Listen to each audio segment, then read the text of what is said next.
A'udzubillahi minasyaitonirrajim. Bismillahirrahmanirrahim. Alhamdulillahirabbil alamin. Nahmaduhu wa nasta'inuhu wa nastaghfiruh. Wa na'udzu billahi min shururi anfusina wa min sayyiati a'malina. Man yahdihillahu fala mudilla lahu wa man yudlil fala hadiya lahu. Asyhadu an la ilaha illallah wahdahu la syarika lah wa asyhadu anna Muhammadan abduhu wa rasuluh. Subhanaka la ilma lana illa ma 'allamtana innaka antal alimul hakim. Allahumma 'allimna ma yanfa'una wanfa'na bima 'allamtana wa zidna ilma. Allahumma ati anfusana taqwaha wa zakkiha anta khairu man zakkaha. Anta waliyuha wa maulaha. Rabbi yassir wa la tu'assir, Rabbi tammim bil khair, amma ba'du. InsyaAllah kita sambung tadabbur surah Al-Anfal ayat 50.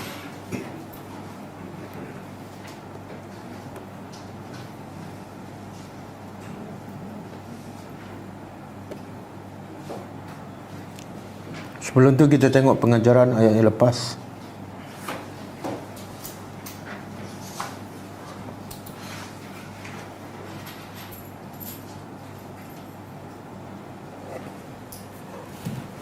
Asalnya ayat 49 ha?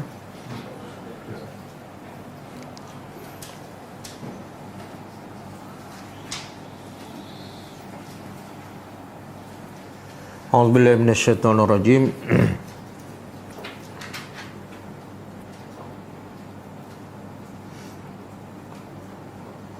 إذ يقول المنافقون والذين في قلوبهم مرض غر هؤلاء دينهم وما يتوكل على الله فإن الله عزيز حكيم.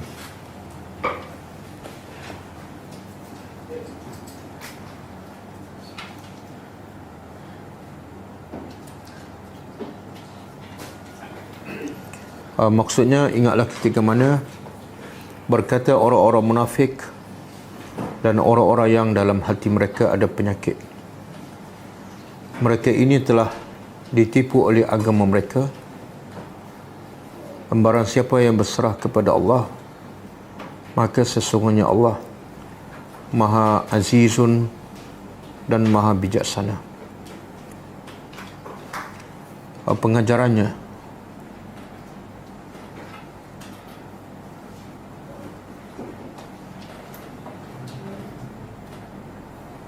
pertama,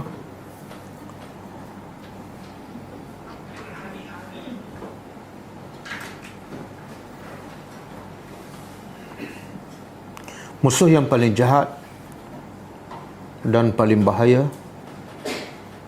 bagi Islam, musuh yang paling jahat dan bahaya bagi Islam ialah orang-orang munafik.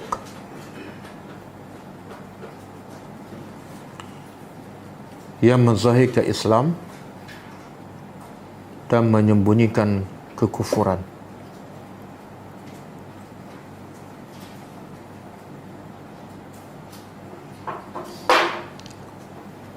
Dan mereka ini akan menghancurkan Islam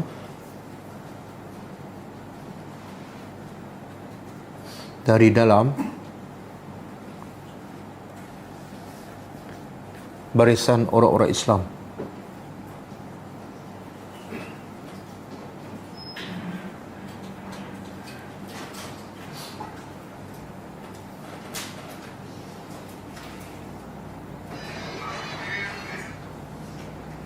Yang kedua,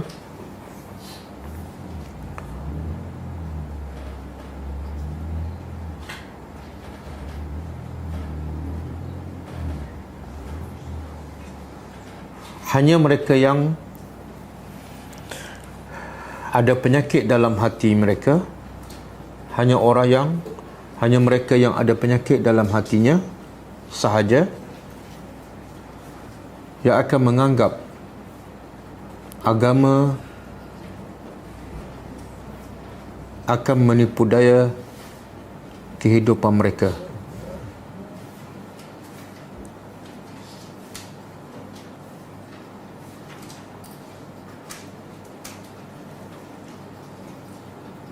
Sedangkan hakikatnya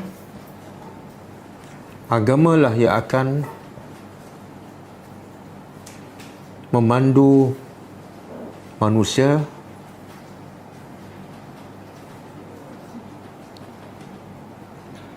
kepada kebahagiaan yang kekal abadi.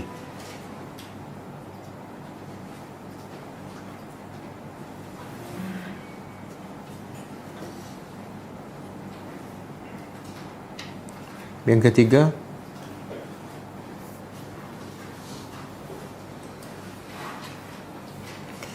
sesiapa yang suka mencela orang-orang yang beriman,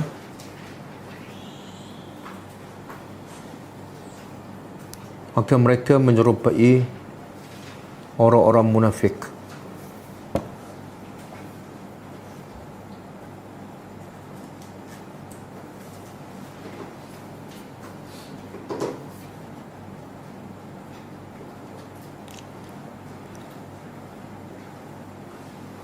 Yang keempat,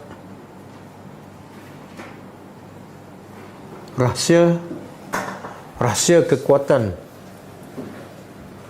dan kemenangan umat Islam ialah apabila mereka melaksanakan perintah Allah sepenuhnya, kemudian bertawakal kepada Allah sahaja.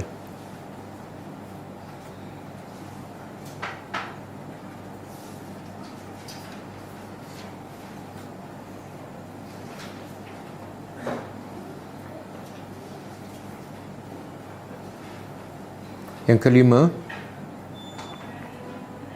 sesiapa yang berserah diri hanya kepada Allah sahaja,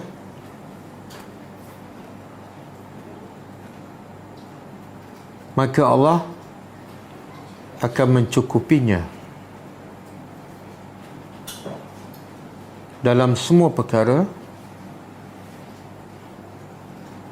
dan keadaan.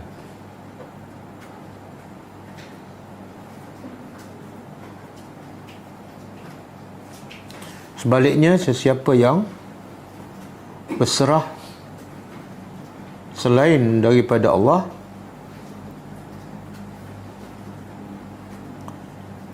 maka dia akan dibiarkan oleh Allah dalam keadaan meraba-raba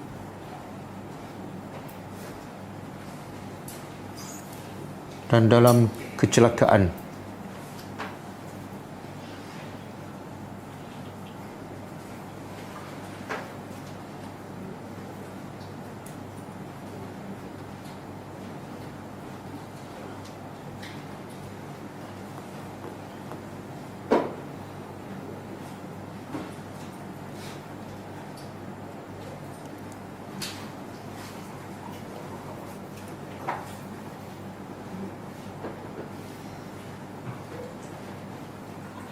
Yang keenam, tawakal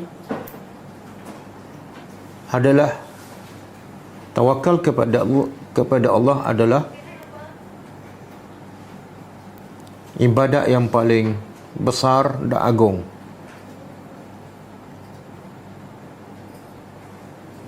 Kerana daripadanya lah lahir amalan-amalan soleh yang ikhlas, yang hanya dilakukan kerana Allah.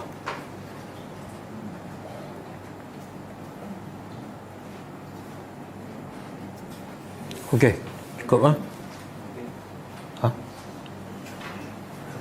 Kita sambung tadabbur ayat seterusnya.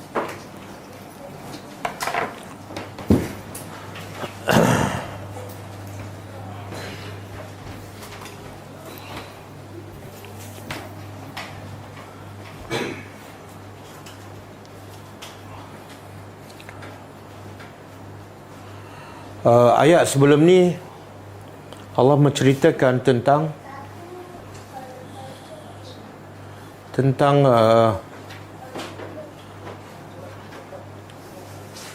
unsur-unsur kejayaan bagi umat Islam, khususnya dalam peperangan. Apa dia antara sifat-sifat kejayaan bagi orang beriman? Kalau sebelum, daripada awal lagi, bila kamu berjumpa musuh, hendaklah fasbutu, sabat, jangan lari. Yang kedua,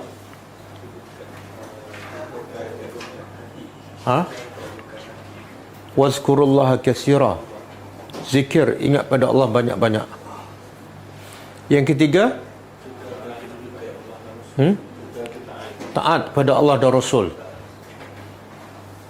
khususnya ketika kemuncak dalam peperangan. Yang keempat, jangan berselisih yang akan menyebabkan kamu lemah. Yang kelima, sabarkan.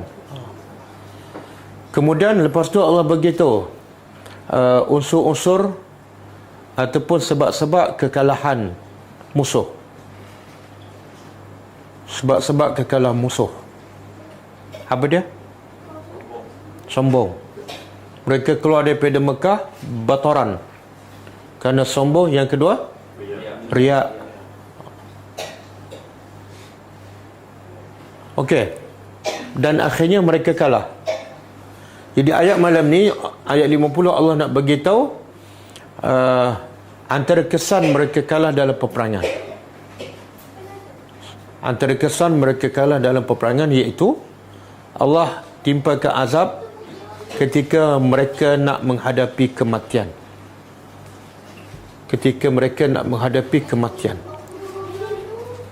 A'udzubillahi minasyaitanirrajim.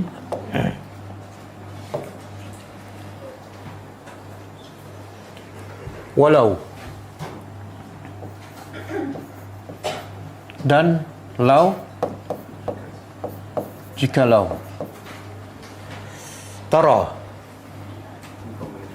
engkau melihat. Engkau ni siapa?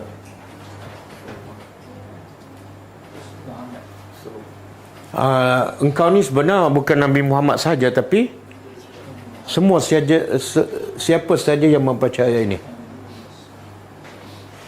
yang pada asalnya kepada Nabi Muhammad, tapi sebenar kepada siapa saja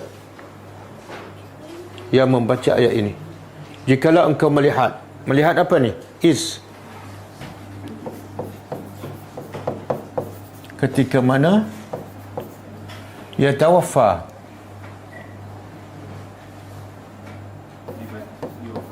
akan mewafatkan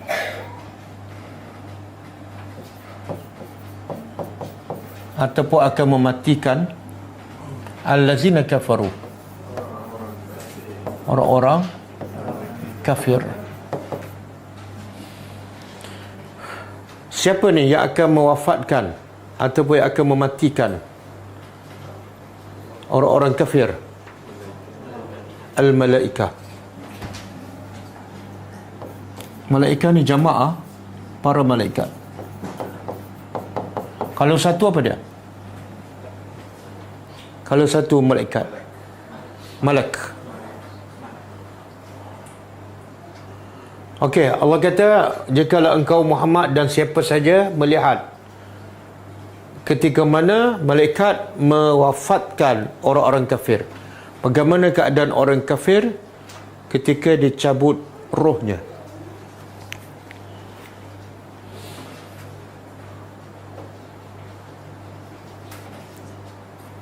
Tengok dalam bahasa Arab. Kalau kita belajar bahasa Arab, biasanya fa'al selepas fi'lun. Selepas fi'lun, kata kerja biasanya apa? Fa'al, pelakukan. Dan selepas fa'al, kebiasaannya maf'ul bih yang kena buat ataupun objek.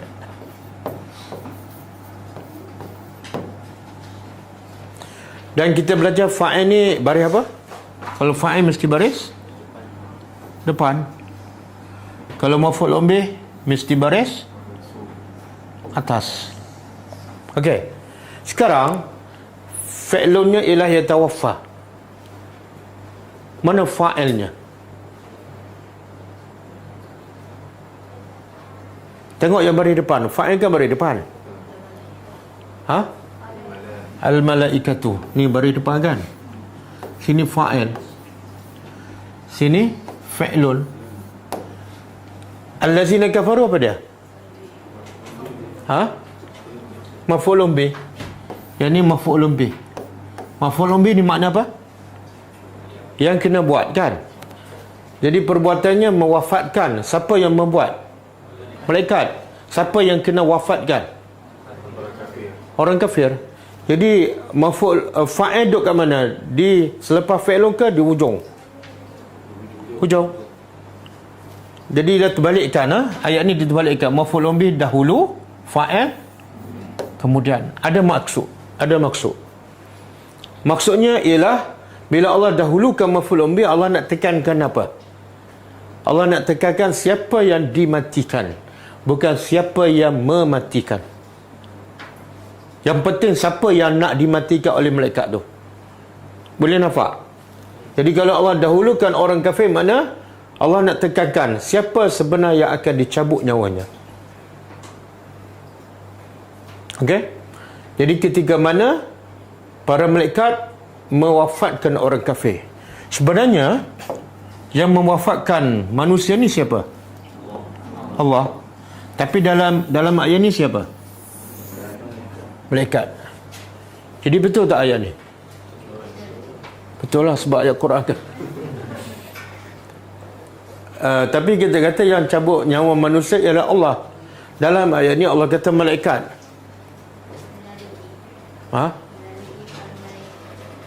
Ada tak ayat yang Allah sendiri bagi tahu dia yang mencabut nyawa? Ada.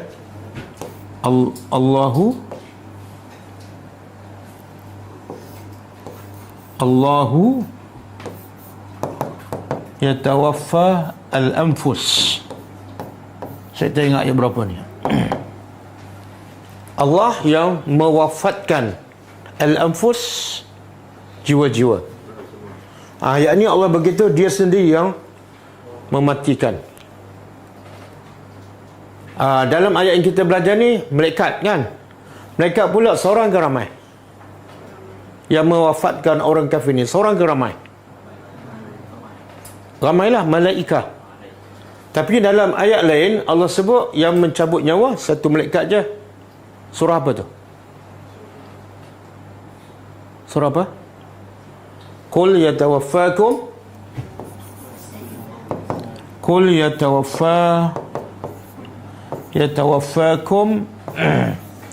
malakul maut allazi wukila. Surah Sajadah kan? Betul kan? Hafal ke tak? Kalau tak hafal pun biasa dengar hari apa? Hari Jumaat.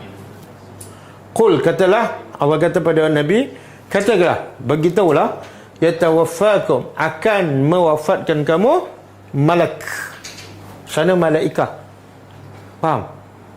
Sini satu, sana ramai.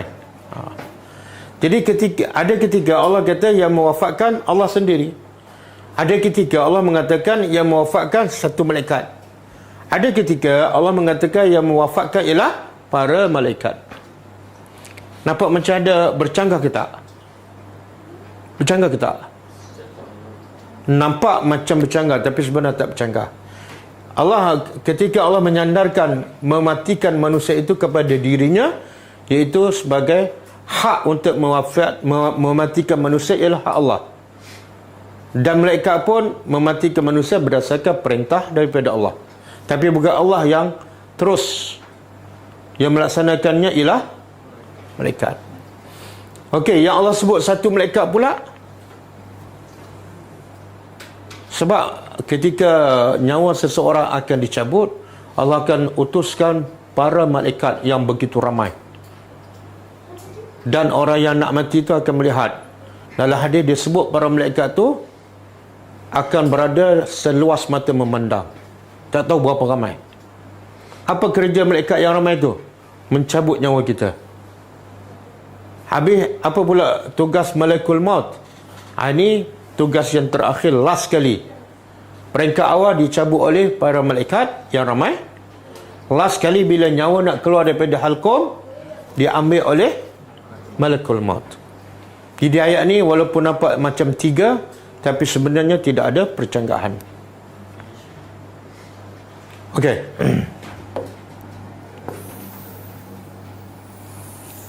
Siapa ada pengalaman? Semua tak ada kan? Kalau ada pengalaman pun tak boleh bagi tahu. Okey, macam mana cara malaikat mencabut nyawa orang-orang kafir? Yadribuna.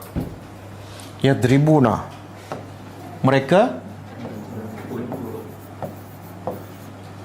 memukul. Pukul mana ni? Wujuhahum. Wujuh jamak. Kalau satu? Kalau satu? Wajah ke wajhun? Wajhun. Bahasa Arab mati kat tengah. Bila dimelayukan, dia dibariskan kat tengah. Jadi wajah. Semua bahasa Arab yang kat tengah mati, bila dimelayukan, macam fi'lun. Kat tengah mati kan? Bila orang Melayu sebut apa? Fi'il. Ismun kan, bahasa Arab ismun, kat tengah mati. Bila dapat ke orang Melayu, isim kan. Sebab tu dia kata gila isim, bukan gila ismun. Jadi wajhun satu, jamak wujuh. Kita biasa sebutkan dalam doa iftitah, wajah tu wajhi, bukan wujuh. Sebab kita seorang satu wajah. Okey. Bila para malaikat mencabut nyawa orang-orang kafir, apa caranya mereka memukul wajah-wajah, muka-muka mereka.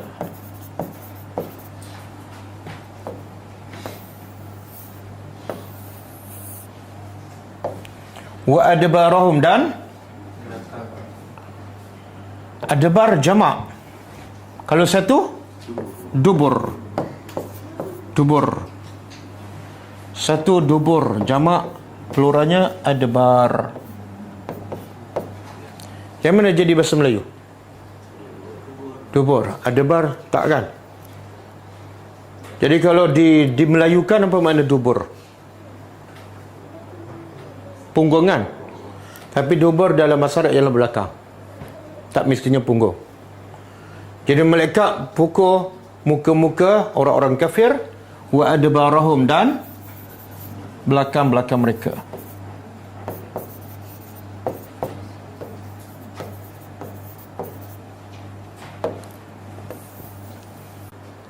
Sebahagian orang kafir yang mati dalam peperangan Badar mati.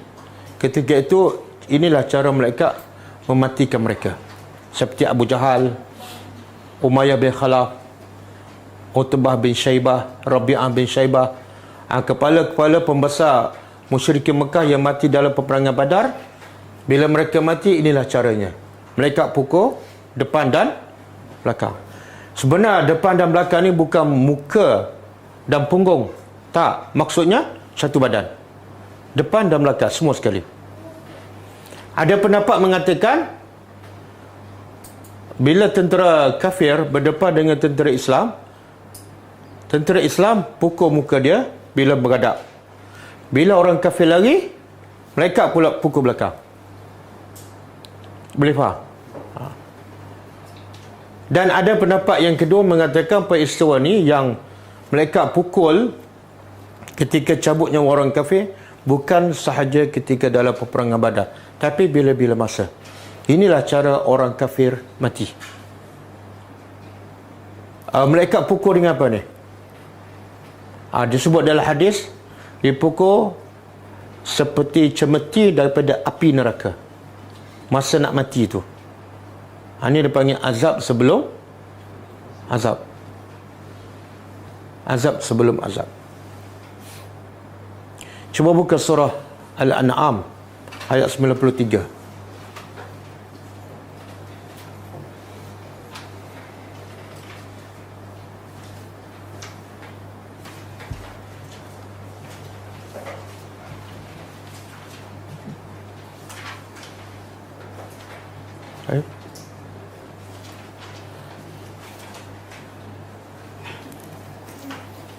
Macam bukan je. Anda bagi 93 ke?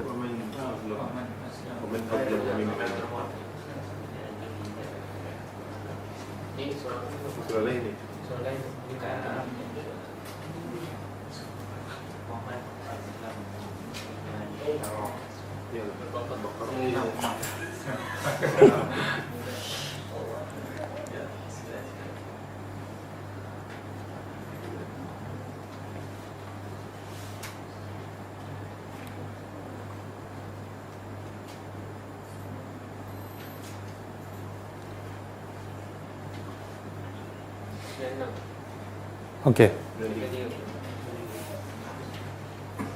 Ayat ni panjang ha? Yang kita nak ambil daripada Walau Utara. Kita ambil daripada Walau Utara. Okey, cuba terjemah. Walau dan jikalau tara engkau melihat. Engkau ni siapa? Sama ada Nabi Muhammad ataupun siapa saja yang baca ayat ni. Iziz zalimuna, ketika mana orang-orang zalim, tadi orang kafir, sekarang orang zalim, fi ghamaratil maut, dalam sakratil maut, ketika orang zalim dalam saat kematian mereka, wal malaikah, dan para malaikat, basitu aidihim, basitu menghulurkan, malaikat menghulurkan tangan-tangan mereka untuk apa ni? Untuk mencabut nyawa orang-orang kafir. Lalu dikatakan, para malaikat berkata pada roh orang-orang kafir, orang yang zalim, akhriju anfusakum, keluarlah diri kamu sendiri. Mana kamu keluarkan roh kamu sendiri. Dan masa tu bila diberitahu pada orang kafir, wahai jiwa yang kotor, keluarlah kepada kemurkaan Allah. Masa tu mereka akan keluar tak? Tak. Dia tak nak keluar. Jadi mereka kata, okey, kamu tak nak keluar, keluarkan sendiri. Lagi tak nak. Dia akan, roh orang kafir ni dalam badan tu akan berselerakkan, lari mengelak daripada dicabut. Nanti kita tunjuk hadisnya. Kemudian al-yaum, hari ini, hari ini makna hari kematian. Sebab tu jumhur tafsir mengatakan, ahli tafsir mengatakan cara malaikat cabutnya orang kafir ni bukan khusus ketika dalam peperangan Badar sahaja, tapi semua orang kafir bila nak mati inilah caranya. Hari ini kata malaikat, tujzauna, kamu akan dibalas dengan azabal hun, azab yang hina. Mana cara kematian tu dicambuk dengan kasar, kemudian dipukul depan, dipukul belakang dengan cemeti daripada api, itu satu penghinaan. Tapi semua tu kita nampak tak? Tak nampak. Sebab itu alam ghaib. Allah tak bagi kita nampak. Mereka menjerit sekuat mana pun kita tak akan dengar.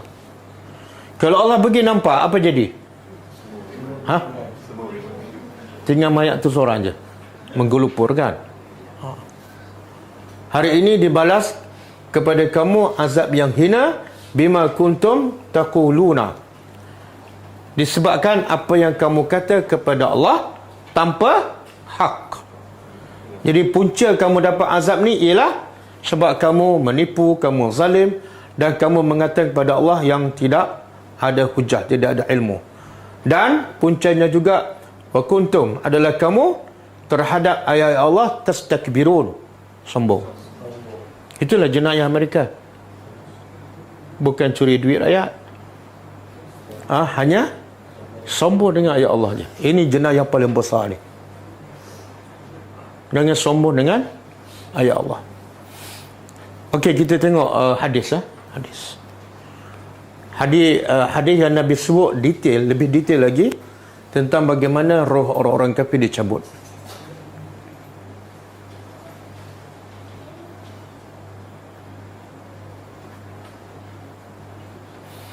Okey, hadis diriwayat oleh Imam Ahmad Ibn Hanbal. Kita terjemah sama-sama. Inna, tak payah baca sebab tak ada baris jadi lambat dah. Inna, sesungguhnya, al-abda, seorang hamba yang kafir, iza kana, apabila kana adalah finqita'in, bila terputus. Qata'a putus. Bila terputus minad dunia, daripada itu saat nak kematian itu dia akan tinggalkan dunia.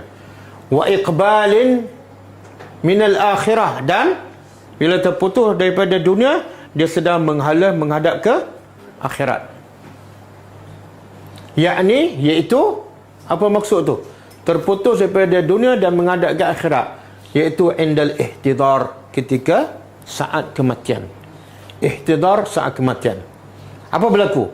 Nazala ilaihi, turun kepada orang kafir itu, minas sama', daripada langit, malaikah sudul wujuh. Sud, hitam. Wujuh, tengok, peringkat awal dah menakutkan.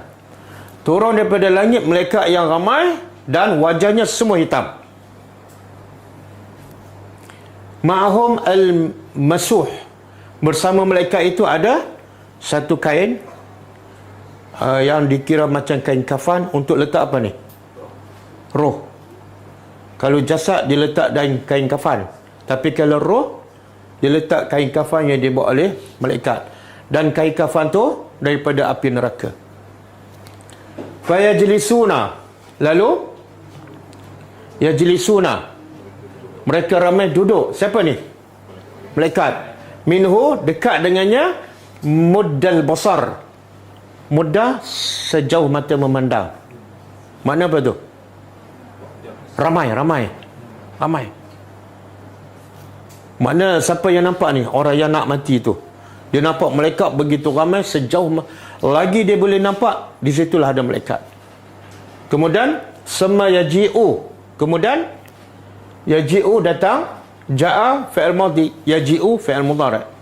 Kemudian datang malakul maut, seorang pula. Yang tadi malaikah. Kemudian datang satu malaikat maut. Orang Melayu panggil malaikat maut kan, tapi yang lebih tepat malakul maut. Sebab bila sebut malaikatul maut, seorang ke ramai? Yang betul-betul cabut nyawa sebenarnya satu je, malakul maut. Kemudian datang malakul maut hatta yajlis, sehingga duduk inda ra'si, di hujung kepalanya. Fayaqul, maka lalu malaikat maut, malakul maut berkata, ayyatuhan nafsu al-khabisa, wahai jiwa yang jahat, yang kotor, ukhruji, keluarlah kamu, ila sakhatillah wa ghadabin, kepada kemurkaan Allah dan kemarahannya. Cuba bayangkan, keluar nak jumpa Tuhan yang sedang marah pada kamu. Fatafarraqu fi jasadi, maka roh tu berselerakkan, lari kelang kabut, tak nak keluar. Fi jasadi, dalam jasadnya. Fayantazi'uha, maka roh itu dicabut, kama yantazi'u as-sufud minas sufi al-mablul. Maksud dia macam ni, sebagaimana dicabut besi ada cakar, ada cabang-cabang tu masuk dalam badan, dan hujung-hujung besi yang bercabang tu melekat kat urat, melekat kat daging, dicabut dengan kuat. Itu maksud dia. Itulah keadaan orang kafir bila rohnya dicabut. Sebagaimana dicabut besi yang bercabang-cabang dalam badan, yang besi itu dah bersambung dengan daging dan urat, semua akan putus. Fayakhuzuha, lalu dia ambil roh itu. Fa iza akhazaha, bila dia ambil roh daripada badan orang kafir, lam yad'uha, ia tidak dilepaskan daripada tangan malakul maut, tarfata aini. Apa makna tarfata aini? Sekilip mata pun tak dibiarkan. Hatta yaj'aluha, sehingga mereka meletakkan, para malaikat meletakkan roh itu fi tilkal masuh, dalam bekas kafan untuk meletakkan roh yang daripada api neraka. Wa yakhruju, dan roh itu keluar, minha, daripadanya, ka'antan. Antan ni sebusuk-busuk, rih, bau, jifah, bangkai. Roh orang kafir bila keluar aja, bau dia paling busuk, lebih busuk daripada bangkai apa-apa je.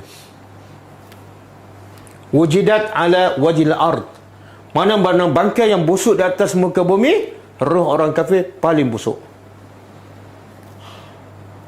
Fayas'aduna, lalu para malaikat menaikkan roh itu ke langit. Fala yamurruna biha, maka para malaikat yang membawa roh orang kafir itu tidak lalu ala malain, di mana-mana kumpulan minal malaikah, daripada kalangan para malaikat, illa qalu, semua malaikat akan bertanya, ma hazar ruh al-khabis, apa roh yang busuk ni, yang keji ni? Lalu mereka menjawab, ini adalah roh li fulan bin fulan. Dia sebut nama. Kalau Fir'aun sebut Fir'aun lah, kalau Bidin sebut Bidin. Bi'aqbahi asma'i, dengan nama yang paling buruk yang dinamakan padanya di dunia. Kemudian hatta yuntaha, dibawa ke langit sampai ila sama'id dunia, sampai langit dunia, langit paling dekat. Langit yang ke lapis ke berapa ni? Yang ketujuh kan? Yang pertama atas sekali. Yang ketujuh lah, yang kita nampak ni. Apa dia? Ya ke? Apa-apa je lah. Okey. Kemudian fayustaftah lahu, maka bila bawa roh orang kafir yang paling busuk ni sampai langit yang kita nampak ni, sama'ud dunia, maka dimohon izin supaya buka langit tu. Fala yuftah, maka tak dibuka. Kemudian Nabi Rasulullah membaca ayat ni. Rasulullah SAW membaca ayat la tufattahu, surah Al-A'raf ayat 40. Cuba terjemah.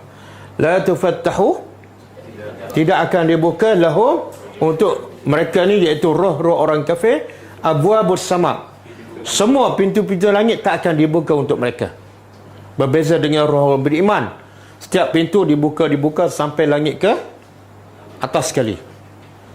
Wala yadkhuluna, dan orang kafir itu tidak akan masuk al-jannah, syurga, hatta, sehingga yalijal jamalu, yalijal masuk maulij kan. Ada tak baca doa masuk rumah? Allahumma inni as'aluka khairal, kau tak baca, kau baca doa lain, khairal maulij kan, sehingga masuk al-jamal. Jamal apa dia? Jamal unta lah, bukan Jamal. Kalau Jamal cantik kan, innallaha jamilun yuhibbul jamal, jangan kata yuhibbul jamal. Kalau yuhibbul jamal, Allah suka unta, salah. Dan orang kafir ni tidak akan masuk syurga sehingga unta masuk fi sammil khiyat, dalam lubang jarum. Apa makna? Mustahil. Mungkin tak unta masuk dalam lubang jarum? Mustahil. Begitulah mustahil orang kafir masuk syurga. Kemudian roh ni bila tak dibuka pintu langit, roh ni ke mana? Dicampak ke bumi dan terus masuk ke dalam badan dia, jasad dia dalam tanah tu. Kemudian apa berlaku lagi? Ada lagi panjang hadis ni. Kemudian datang malaikat Munkar dan Nakir, bertanya soalan, 3 soalan yang dah bocor tu, dan semua boleh jawab masa kat dunia. Bila tak boleh jawab, apa berlaku pada roh orang kafir ni dan juga jasadnya sekali?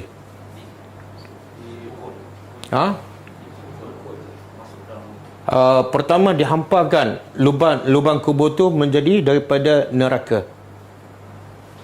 Lantai itu menjadi api neraka. Kemudian dihimpit kuburnya sampai tulang rusuknya berselisih. Kemudian dipukul sampai terbenam jasadnya 70 hasta. Ada riwayat mengatakan yang pukul tu siapa? Malaikat yang buta, pekak dan bisu. Ada hadis. Kenapa pekak? Kalau orang kafir menjerit kuat mana pun dia tak dengar. Kenapa bisu? Dia nak tanya apa pun tak boleh. Kenapa buta? Dia tak nampak, pukul je. pekak, buta dan bisu. Sampai bila dia akan pukul ni? Sampai kiamat. Kemudian ada satu hadis lagi, selepas tu ada satu makhluk yang mukanya sangat hitam dan buruk, bajunya sangat lusuh dan badannya sangat-sangat busuk, duduk sebelah mayat tu. Lalu jasad orang kafir ni bertanya, siapa kamu? Wajah kamu dan kamu ni sangat-sangat menakutkan. Maka dia jawab, akulah amalan kamu yang akan menemani kamu sampai kiamat. Cuba bayangkan, kita kalau ada hantu sebelah kan, bau wangi kan, bau wangi, muka pun handsome tapi hantu, okey tak? Ini paling busuk, paling kotor dan paling buruk rupanya, akan teman dia sampai kiamat. Boleh? Okey. Jadi cerita ni sebenarnya untuk siapa ni? Untuk orang kafir ke untuk kita? Tak, untuk semua. Untuk semua. Untuk kita supaya kita jangan jadi kafir. Untuk orang kafir supaya mereka bertaubat. Tapi cerita ni sampai tak pada orang kafir. Pada kita alhamdulillah, kita tadabbur, kita jumpa hadis-hadis ni. Tapi untuk orang kafir, mereka dapat mesej tak ni? Sampai tak mesej ni pada mereka? Tak. Dia boleh tak salahkan kita ni? Aku tak pernah dengar cerita kamu, baca sama-sama kamu je. Kan? Jadi pengajaran untuk kita, muhasabah untuk kita, kita cuba usaha ikhtiar. Terjemah ni bagilah pada orang kafir, supaya paling-paling kurang kita dah sampaikan, tugas kita dah selesai. Dan yang kedua, paling-paling kurang mungkin dengan sebab sampai maklumat ni dia sedar, dia bertaubat dan masuk Islam.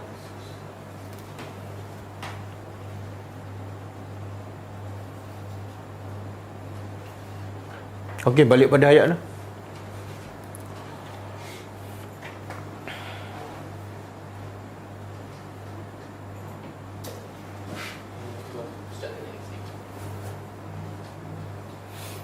Okey. Wazuku, dan kata malaikat lagi setelah pukul depan dan belakang, malaikat juga berkata ketika itu, wazuku, dan rasakanlah azab al-hariq, azab yang membakar. Ada mengatakan rasalah azab membakar ni bila? Masa dia nak cabut nyawa. Sebab itulah ada hadis mengatakan yang malaikat pukul menggunakan apa? Cemeti daripada api yang ni, api yang al-hariq, membakar. Ini sebelum dia masuk kubur. Ini juga kata ahli tafsir dalil hujah mengatakan adanya azab kubur. Ini belum berlaku kiamat ni. Dan azab ketika mati adalah permulaan kepada azab kubur. Azab ketika mati adalah permulaan kepada alam barzakh. Kita minta supaya Allah matikan kita dalam keadaan husnul khatimah. Bila mayat orang beriman, malaikat akan datang, turun sama juga, tapi dengan wajah yang bercahaya, berseri dan bau yang wangi. Kemudian bawa kain kafan pula daripada syurga yang sangat-sangat wangi. Kemudian dia cabut nyawa orang beriman. Kalau orang kafir macam besi melekat kan, ditarik dengan kuat. Tapi roh orang beriman, macam mana cara dicabut? Nabi kata macam seperti air keluar daripada botol, kan? Kita tunggang botol, air itu keluar dengan mudah tak? Macam itulah kalau roh orang yang beriman. Okey. Biasa kalau kita dalam masyarakat, lau ni dia panggil lau syartiyah. Jikalau. Bila syartiyah, dia mesti ada jawapan dia. Contoh bahasa Melayu, jikalau awak datang, mesti ada jawapan kan? Tolong bawa durian. Durian lah pula, pizza aja. Tapi kalau saya kata, jikalau awak datang, saya berhenti macam tu, tak ada jawapan. Sebab tu ayat yang kita biasa dengar, lau anzalna hadzal Quran, jikalau kami turunkan Quran ini ala jabal, di atas, ada tak jawapan dia? Apa? La ra'aitahu ni jawapan dia. Pasti engkau akan melihat gunung itu khasyi'an mutasaddian. Ini jawapan kepada lau. Jikalau kami turun Quran ke atas gunung, ini jawapan dia. Pasti engkau melihat gunung itu khusyuk dan pecah. Okey? Tapi dalam ayat ni ada tak jawapan? Cuba perasan.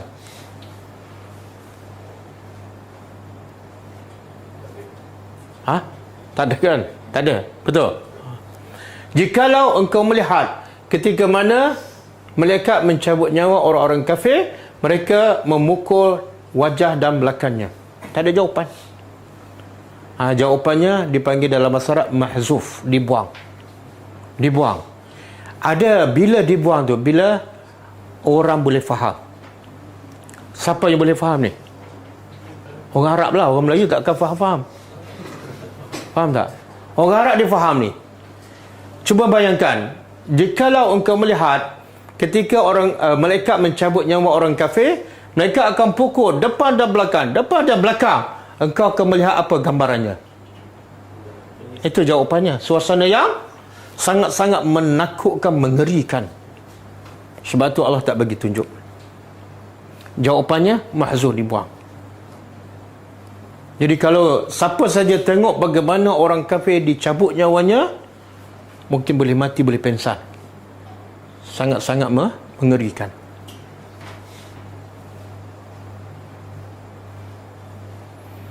Okey. Kenapa? Apa dosa mereka ni? Itu belum masuk azab neraka yang kekal abadi, baru permulaan.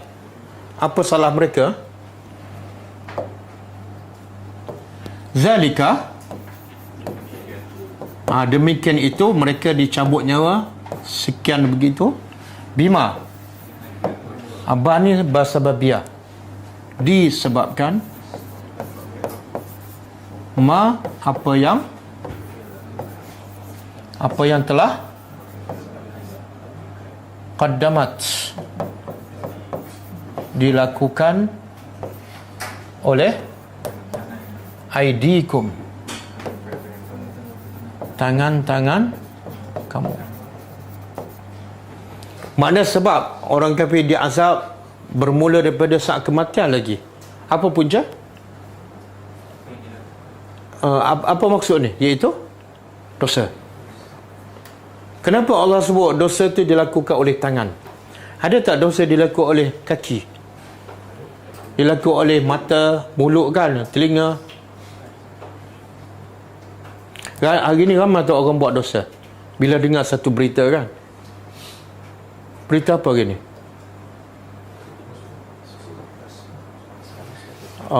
Satu hukuman kan, penjara 10 tahun dan denda 910 ringgit ke apa? Million kan? Denda. Kita 910 ringgit pun kadang-kadang ada, kadang-kadang tak ada. Ini denda saja 910. Cukup saya kata. Nanti berlaku dosa pula. Ada orang kait pula dengan macam-macam dia sebutkan, dengan keadaan dia, rupa dia, itu dah masuk mengumpat. Okey, sebab itulah bila manusia dihukum kat dunia, jangan anggap itu satu penghinaan, tapi mungkin itu adalah satu kebaikan untuknya. Sebab itulah 3 orang sahabat Nabi yang ponti dalam peperangan Tabuk, Allah rakam tak dosa mereka yang sangat besar dalam Al-Quran? Rakam kan? Dan orang semua tahu tak dosa dia? Siapa yang baca Quran, siapa yang faham tahu. Daripada tak tahu jadi tahu kan? Okey. Dengan sebab orang ramai baca Quran dan ramai tahu, adakah itu menambahkan keaiban dia? Bukan. Kenapa bukan? Sebab Allah terima taubatnya. Bahkan satu kebanggaan. Sebab dia bertaubat ikhlas, Allah rakam taubatnya dalam Al-Quran. Dan bila Allah terima taubatnya dan Allah sebut dalam Quran, makna apa? Confirm taubatnya diterima. Bukankah itu satu kemuliaan?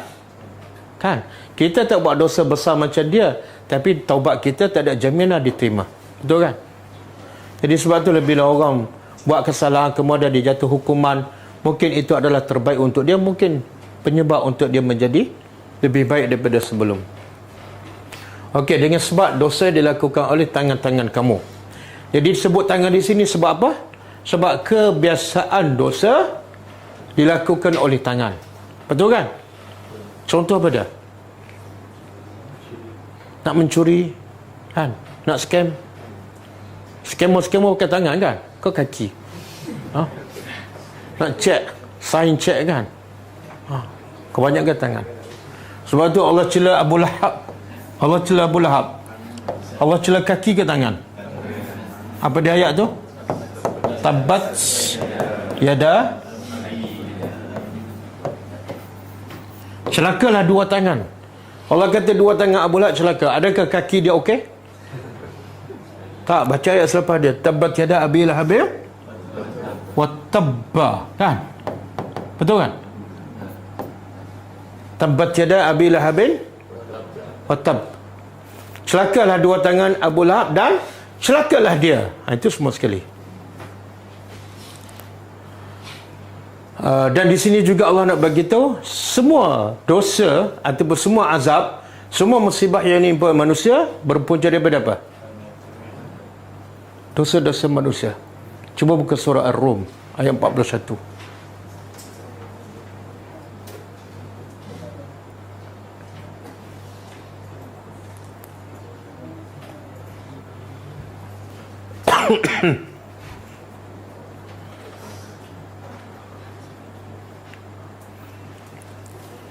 Okey, cuba terjemah. Zahara, telah zahir, telah muncul, telah timbul. Al-fasad, segala kerusakan. Fil bar, di darat. Apa saja di darat. Wal bahri, dan di laut. Semuanya punca apa? Bima kasabat, disebabkan apa yang telah dilakukan oleh ID, tangan manusia. Jadi Allah nak beritahu semua musibah, semua bala yang menimpa manusia, puncanya apa? Tangan-tangan manusia, dosa-dosa manusia. Jadi kenapa Allah turunkan musibah tu? Liyuziqahum, supaya Allah menimpakan pada mereka ba'da. Apa makna ba'da? Ba'da, sebahagian allazi amilu, yang mereka lakukan. Kenapa Allah sebut ba'da? Mana kalau dia buat dosa 1000, Allah hukum berdasarkan sebahagian dosa je sahaja. Mungkin 100, bukan semua. Maknanya kalau Allah hukum berdasarkan semua dosa manusia, apa akan berlaku? Tak ada seorang pun kekal di atas muka bumi. Tak ada seorang pun kekal. Dari yang menimpa manusia itu hanya Allah timpa sebahagian dosa mereka. Kemudian apa tujuan? La'allahum, supaya dengan musibah yang menimpa manusia, mereka kembali kepada Allah. Jadi ayat ni menunjukkan Allah Azizun, Allah Jabbar, ataupun Allah Rahimun. Azizun tak ada. Ni nak timpa azab ni kena ada Azizun. Betul tak? Azizun dan Rahimun. Di mana sifat Allah Rahim dalam ayat ni? Di mana? Allah nak mereka kembali. Kalau Allah tak nak mereka kembali, Allah istidraj. Betul kan? Langsung tak ada azab. Tapi bila Allah timpa azab, Allah nak juga mereka akhirnya kembali kepada Allah. Dan ramai tak yang telah ditimpa musibah akhirnya balik kepada Allah. Okey. Kemudian kita balik pada ayat kita, wa anna, dan sesungguhnya Allah laisa, tidak tidak bizallamin,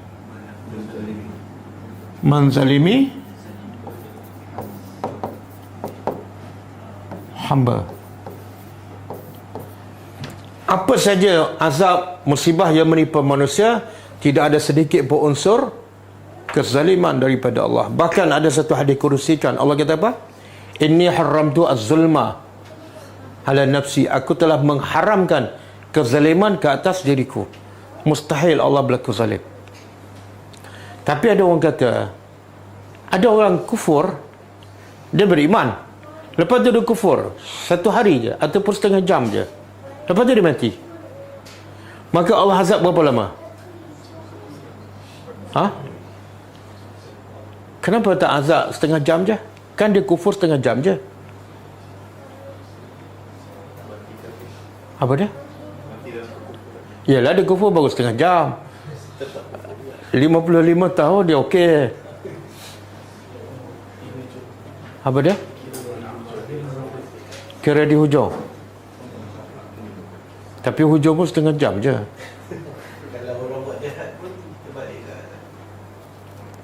Okey, kalau orang mencurikan, dia mencuri 10 minit je. Bila jatuh hukuman 10 minit ke penjara 3 tahun? Ada ke tak? Sepatut penjara 10 minit je lah. Sebab dia mencuri 10 minit. Betul? Kalau dia berzina kan, dia berzina berapa lama? Setengah jam kan? Setengah jam. Hukum? Kalau ikut hukum yang adil, okey, kamu masuk penjara setengah jam. Sebab kamu berzina pun setengah jam. Tak. Dia adil bukan ikut masa, tapi ikut kesan maksiat tu.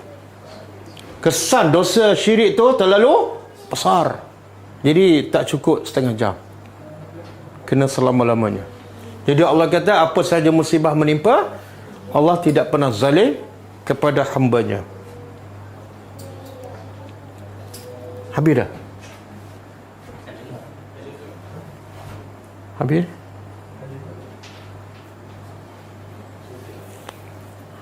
Ada satu ayat lagi.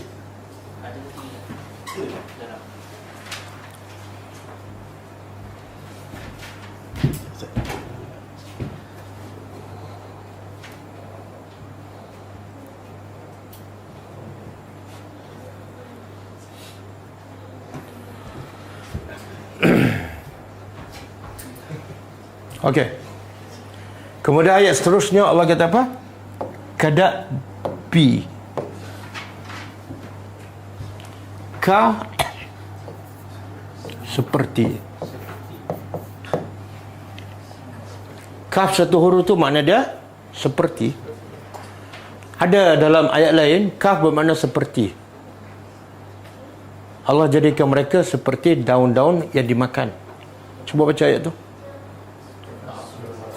Ka'asfin ma'kul. Okey, Allah nak bagi tu orang-orang kafir tu yang Allah cabut nyawa mereka dengan menakutkan, sama ada dalam peperangan Badar ataupun bila-bila masa. Kenapa Allah buat macam tu? Sebab perangan mereka sama seperti da'bu. Da'bu ni dalam bahasa Arab ialah makna dia adatun. Adatun mustamirrah. Adat, kebiasaan yang berterusan. Jadi da'bu makna dia adat kebiasaan. Sebab tu ada satu hadis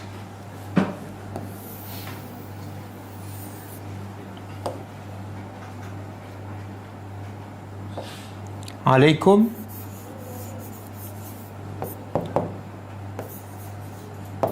biqiyami al-lail fa innahu da'bus salihin. Hadis ini panjang. Cuba terjemah. Alaikum, hendaklah ke atas kamu biqiyamil lail. mendirikan solat malam. Kenapa? Kenapa kena? Fa'innahu, maka sesungguhnya solat malam itu da'bus salihin, kebiasaan orang soleh. Mana ada kebiasaan yang berterusan orang soleh, qiyamul lail. Maknanya kalau tak bangun malam, dia belum cukup soleh, walaupun namanya soleh.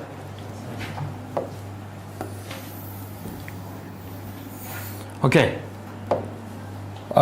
Seperti kebiasaan. Ali. Apa makna Ali? Ali dalam masyarakat jamaah. Dia nak kata apa ni? Keluarga ke pengikut? Tak, yang jahat ni keluarga Fir'aun ataupun pengikut dia? Pengikut dia. Keluarga dia semua jahat tak? Tak, ada seorang isterinya Asyah beriman. Seperti itulah kebiasaan pengikut Fir'aun. Wallazina min qablihim, dan orang-orang yang sebelum mereka. Sebelum siapa ni? Sebelum Fir'aun. Siapa? Kaum Samud, kaum Ad, kaum Lut, kaum Nabi Nuh. Sama je perannya, da'bu, sama je. Apa yang sama ni? Iaitu kafaru. Mereka kufur, ingkar ayat-ayat Allah. Fa'akhazahumullah. Akibatnya apa?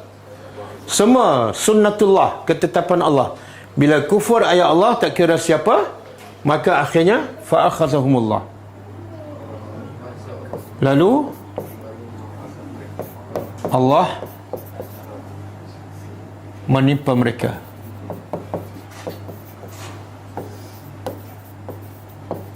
Menimpa azab kepada mereka dengan sebab apa? Disebabkan zunub, dosa-dosa mereka.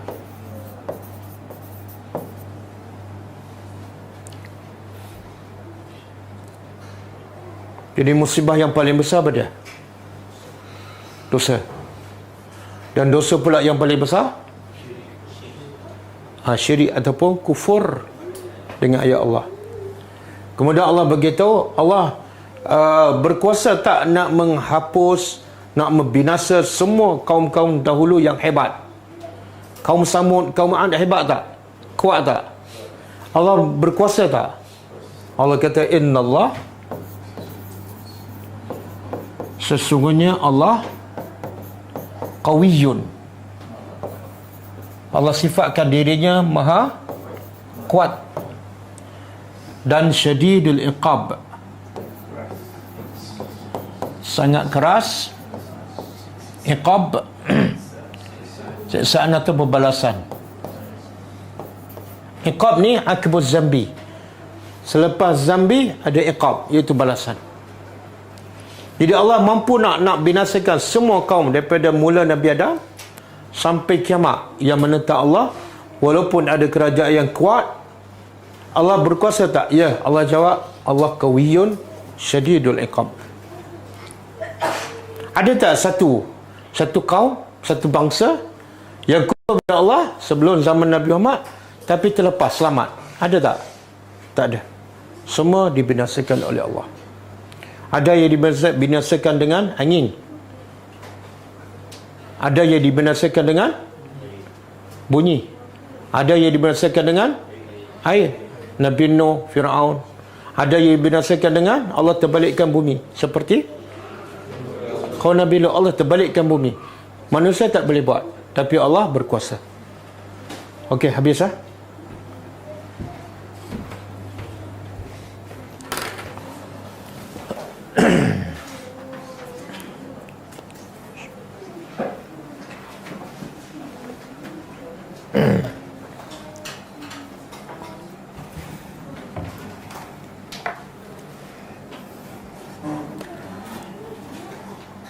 Okey, kita baca sikit buku.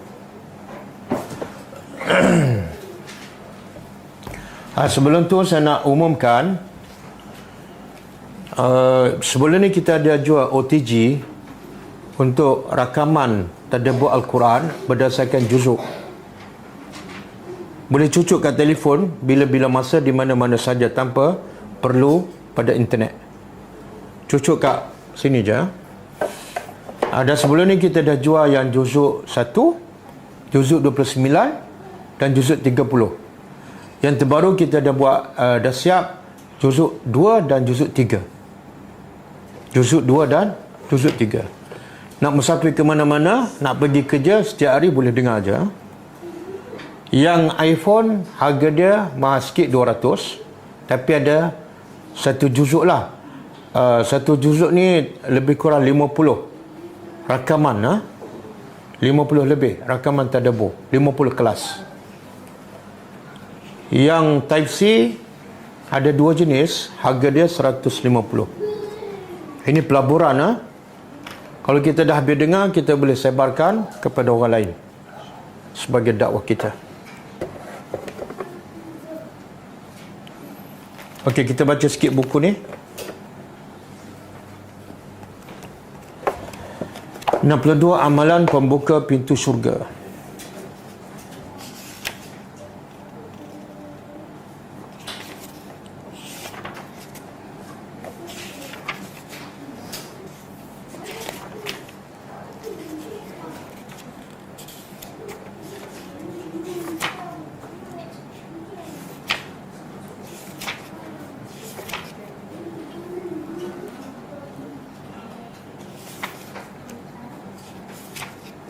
Okey, rasanya amalan yang ke-40 kan? Muka surat 100. Muka surat 100 amalan ke-40, iaitu bersabar atas cubaan penyakit epilepsi, penyakit sawan. Sawan. Daripada Atha, ia berkata, Ibn Abbas berkata padaku, ala urika imra'atan min ahli jannah. Qultu bala. قال هذه المرأة السوداء أتت النبي صلى الله عليه وسلم فقالت إني أسرع وإني أتكشف فادعوا الله لي. قال إن شئت صبرت ولك الجنة وإن شئت دعوت الله أن يعافيك. فقالت أصبر. فقالت إني أتكشف فادعوا الله لي أن لا أتكشف فدعا لها. Hadis muttafaqun alaih. Maksud dia, kata Rasulullah sallallahu alaihi wasallam, maukah engkau aku tunjukkan seorang wanita calon penghuni syurga? Tengok ahli syurga di zaman Rasulullah bukan orang hebat, orang biasa je. Aku berkata, ya. Ibn Abbas berkata, wanita itu berkulit hitam, pernah mendatangi Nabi SAW. Lalu wanita itu berkata kepada Nabi, aku adalah seorang yang menderita penyakit sawan, dan aku khawatir apabila aku sampai menyingkap auratku. Yang dia khawatir apa dia? Bukan penyakit. Yang dia khawatir ialah dosa membuka aurat, walaupun dalam keadaan dia tidak sedar. Maka berdoalah, kata wanita ni kepada Rasulullah, berdoalah kepada Allah agar Allah menyembuhkan aku, supaya akhirnya aurat aku tidak terbuka. Rasulullah SAW bersabda, jika engkau mahu, kalau kamu mahu, bersabarlah dan engkau akan memperoleh syurga. Kalau sabar dengan penyakit ni, confirm masuk syurga. Namun jika kamu mahu, aku akan berdoa pada Allah dan Allah akan sembuhkan kamu. Pilihan kedua, kamu nak sembuh, aku boleh berdoa, tapi tak ada jaminan syurga. Maka wanita itu menjawab, aku akan bersabar dengan penyakit ini. Kemudian wanita itu berkata lagi kepada Rasulullah sallallahu alaihi wasallam, sesungguhnya aku khawatir apabila aku sampai, bila datang penyakit itu, aurat aku terbuka. Yang tu aku khawatir.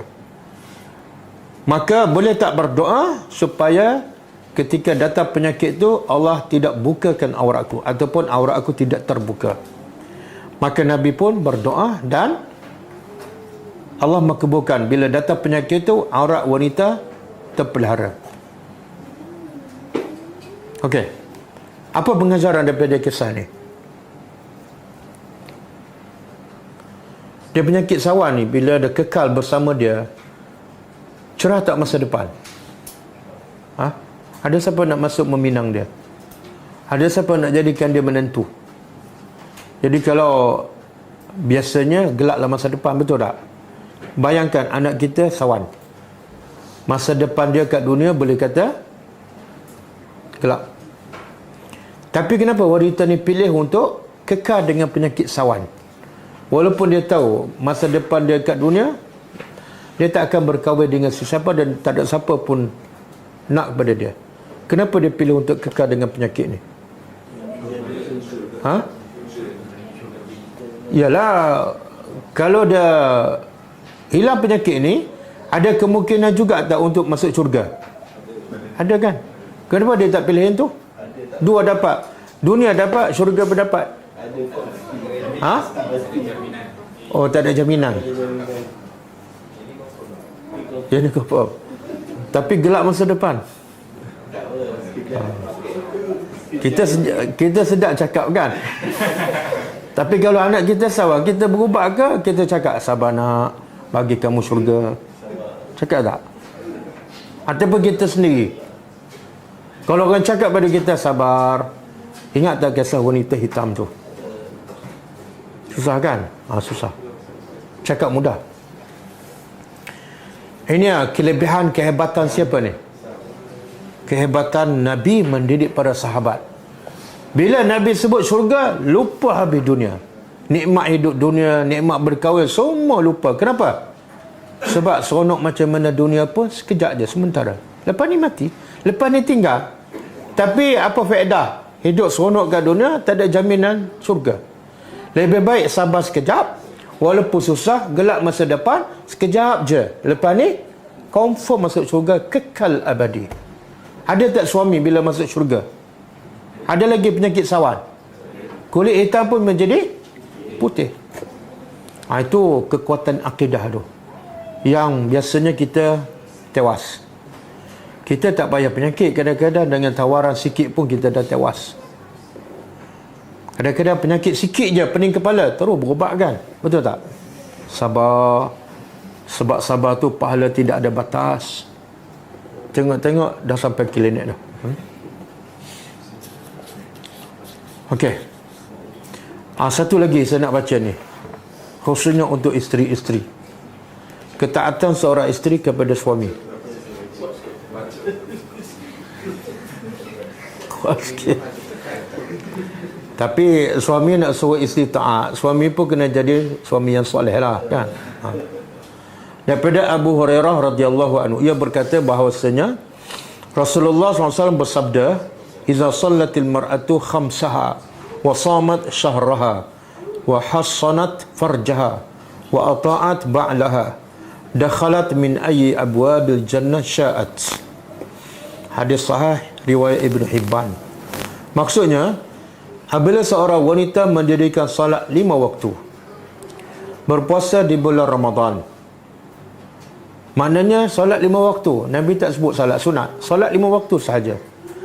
Kemudian puasa pula bulan Ramadan, Nabi tak sebut puasa sunat. Kemudian menjaga marwahnya, menjaga kemaluannya dan mentaati suami.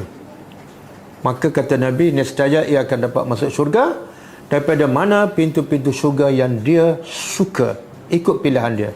Ada berapa pintu syurga? 7 ke 8? 8. Jadi ada pintu bab as-salah, orang yang rajin salat masuk pintu salat. Ada pintu bab as-sadaqah, orang suka sedekah masuk pintu sedekah. Ada orang suka puasa masuk pintu ar-rayyan. Betul Abu Rayyan? Betul. Tapi wanita yang taat pada suami, jaga solat 5 waktu, puasa bulan Ramadan, boleh masuk pintu mana? Mana-mana. Boleh tak wanita sabar sekejap je? Suami cakap apa pun, jangan tengok suami, tengok 8 pintu syurga. Boleh ha? Dia solat 5 waktu, lulus. Puasa bulan Ramadan, lulus. Taat pada suami. Sebab tu Nabi kata, aku melihat yang paling ramai masuk neraka siapa? Perempuan. Perempuan ni paling mudah masuk syurga, tapi paling ramai masuk neraka. Kan pelik tu. Paling mudah masuk syurga, tapi realitinya mereka lah paling ramai masuk neraka. Kenapa? Nabi berkata sebab. Sebabnya ialah yakfurnal al-ashirah. Sebab mereka selalu engkar suami. Itu je. Engkar suami ni antaranya disebut suami buat baik, tiba-tiba suami buat salah satu dua. Dengan salah satu dua, dia anggap suami macam tak buat baik langsung. Dia maki apa semua kan. Lelaki tak guna, menyesal aku kahwin dengan kamu. Baru 2 kesalahan. Yang 200 suami buat kebaikan, lupa masa tu. Betul? Lepas tu dia menyesal balik. Lepas tu besok buat lagi. Oh, pengalaman ha. Dia lelaki tu cerita pengalaman wanita. Betul, susah.